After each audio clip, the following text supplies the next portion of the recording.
Bonjour et bienvenue en mathématiques. Alors, je voulais vous inviter un petit peu à faire un voyage dans le temps mathématique aujourd'hui et à se pencher. Alors, j'aime bien ce petit chapitre parce qu'il y a euh, des choses intéressantes. Et puis, vous pouvez demander vous-même à vos. Bon, là, avec le confinement, c'est pas très pratique, mais quand vous aurez l'occasion, à vos parents, grands-parents ou arrière-grands-parents éventuellement, euh, voilà, ou oncles, des personnes un petit peu qui sont vos aînés dans la famille, euh, ou des voisins, n'importe, quels sont les problèmes de mathématiques qu'ils avaient, d'arithmétique, on disait, ou de problèmes, ou de géométrie, qu'ils avaient à l'école quand ils étaient à l'école.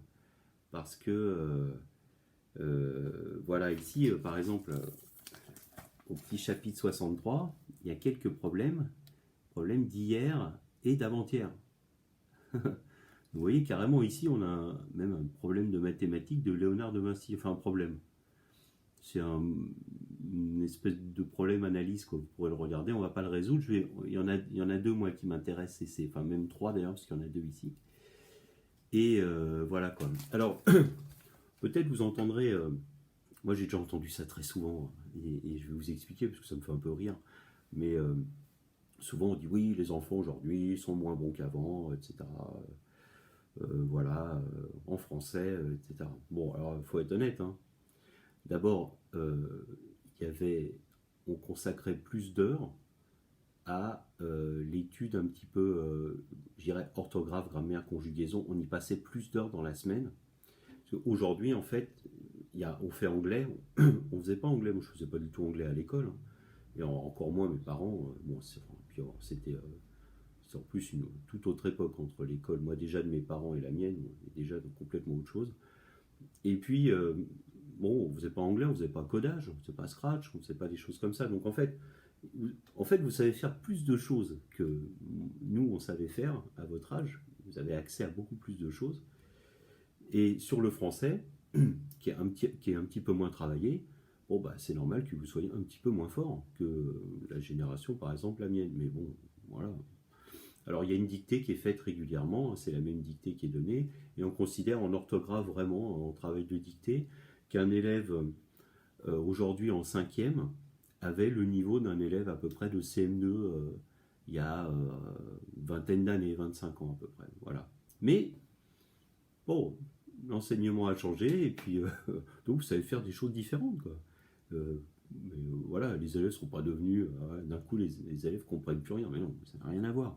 C'est une autre époque, et les heures consacrées purement au français, à l'analyse, hein, vraiment dictée, grammaire, etc., sont moindres aujourd'hui dans notre emploi du temps, hein. On a 24 heures, et il y a une quantité de choses, si on regarde bien, à faire. Donc au niveau du volume horaire, voilà, bah, et puis il y a aussi, voilà, il suffit de regarder l'emploi du temps et de voir que le temps consacré à l'analyse de la langue, normalement, hein, ça doit être aux alentours. Alors évidemment, en français, par exemple, comme on fait l'enseignement en français, on fait du français tout le temps. Ça, c'est sûr, d'une manière ou d'une autre. Ça, c'est la matière de base, notre langue. Et puis après, voilà, mais l'analyse pure autour par exemple, du français, ça doit être à peu près une huitaine d'heures sur les 24. C'est qu'avant, c'était davantage mathématique, on doit être aux alentours de 5, etc. Enfin, dans notre emploi du temps actuel. Voilà, bon, c'était juste une petite parenthèse. Voilà, donc il n'y a pas, vous inquiétez pas, il n'y a pas de problème. Mais régulièrement, on entend ça à la télévision. Oui, les élèves aujourd'hui. Bon, quoi, les élèves aujourd'hui, quoi. Voilà, vous savez faire plus de choses. Moi, je le vois, hein. Ne serait-ce que depuis le temps que j'enseigne, par rapport à certaines choses, il y a, pour répondre parfois aux élèves, dans tout ce qu'ils peuvent connaître à droite ou à gauche, c'est devenu vraiment, il y a un accès aux connaissances qui est vraiment, bon bah, il y a Internet, hein, c'est sûr, hein, il y a un accès plus rapide à énormément d'informations, et donc vous connaissez vraiment beaucoup de choses, hein. Moi je suis toujours, voilà, avec des fois à la peine pour dire, ah oui, il faut que je regarde ça, tiens, un élève m'a parlé de ça, qu'est-ce que c'est que ce truc, il faut que je regarde, ah oui, oui, c'est, bah voilà, quoi. Donc c'est bien, bah, c'est très bien. Alors, donc 1931-1929, je vais vous lire les problèmes.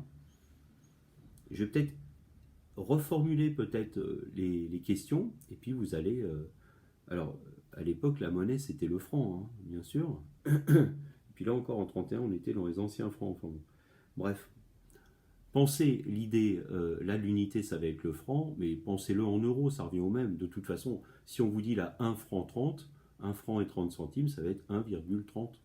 D'accord? Si c'était en euros, ce serait pareil. Dans tous les cas, ça va faire 1,30 plus 1,72 plus machin. Ne vous inquiétez pas, hein, d'accord? On passe des francs, des euros aux francs. Alors, je lis les deux problèmes de 1931. D'accord? Alors, page 865, peu importe.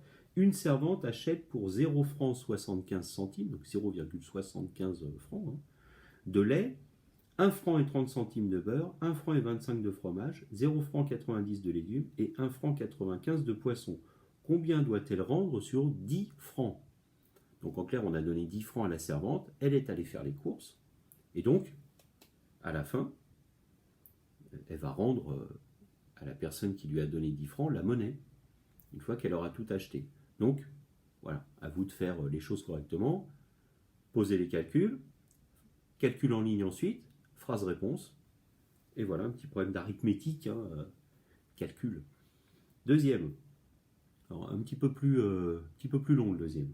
Un enfant use par an pour sa chaussure 3 paires de souliers à 4 francs 50, 4 francs 50 la paire, hein, 2 paires de sabots à 0 francs 60 centimes, 2 paires de chaussons à 0 francs 65 centimes, on ne voit pas le franc mais c'est 0 francs 65 centimes, et 5 paires de bas à 0 francs et 80 centimes.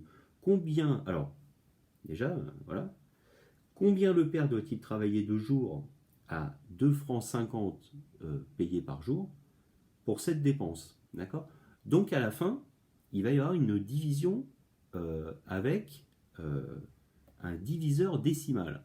Alors on va voir comment on peut peut-être régler ce petit problème. Moi je vous laisse un petit peu avec ce problème-là, et puis on verra un petit peu. Attention, le dividende va être décimal, peut-être, mais le diviseur sera aussi décimal. Alors je vous le dis tout de suite, c'est pas au programme, mais on peut essayer de contourner un petit peu le truc pour voir si on trouve une solution. Hein. D'accord? Ne vous inquiétez pas. Bon, essayez de voir. Alors d'abord, trouvez déjà combien coûte, entre guillemets, cet enfant à la famille, d'accord, en matière de dépenses, hein, c'est normal. Alors, c'est valable, alors, on ne parle pas comme ça, hein, mais en tant que parent, bah oui, on doit vous acheter des chaussures, on doit vous acheter des vêtements, voilà, nourrir, c'est tout à fait normal. Hein. Donc voilà, et là, là, on a fait un petit calcul pour savoir et combien le père allait travailler de jour pour payer tout ça, quoi. Voilà. Bon, 1929. Alors, attention. Alors, c'est une façon en plus de faire, c'est rigolo parce que vous avez non seulement un problème, qu'une petite leçon de morale qui se cache derrière le problème. Je trouve je trouve ça très rigolo. Donc, un ouvrier dépense chaque jour 0 francs 60, 0 francs 60 centimes de tabac et 2 francs au cabaret. Donc 2 francs pour aller boire un petit apéritif. Le dimanche et le lundi, sa dépense est doublée. Quelle somme pourrait-il économiser par an s'il perdait les mauvaises habitudes de fumer et d'aller au cabaret? Voilà.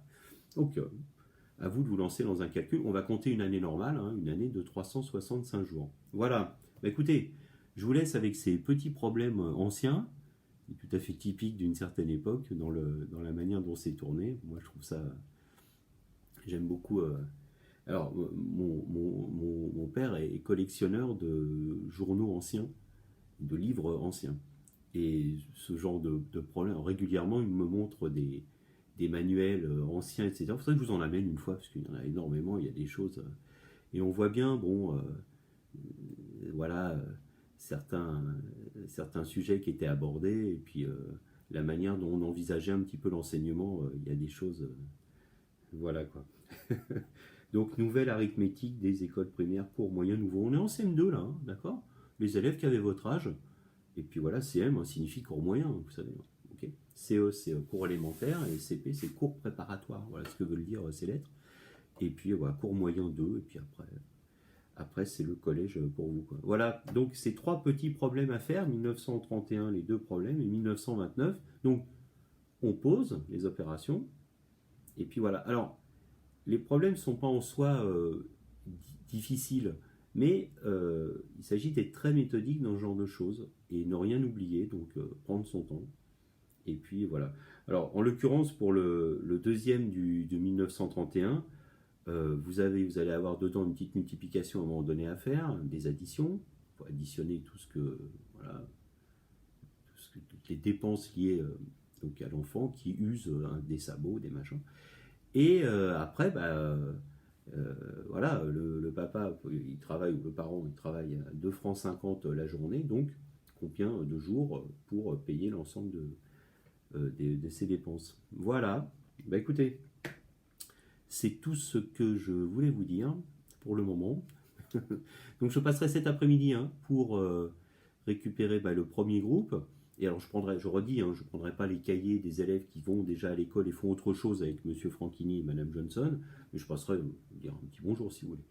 Et puis, mais je récupère les cahiers des autres élèves pour voir ce que vous avez fait, entre autres, comment vous vous êtes un peu voilà, dépatouillé avec ça. Prenez votre temps, pas de problème.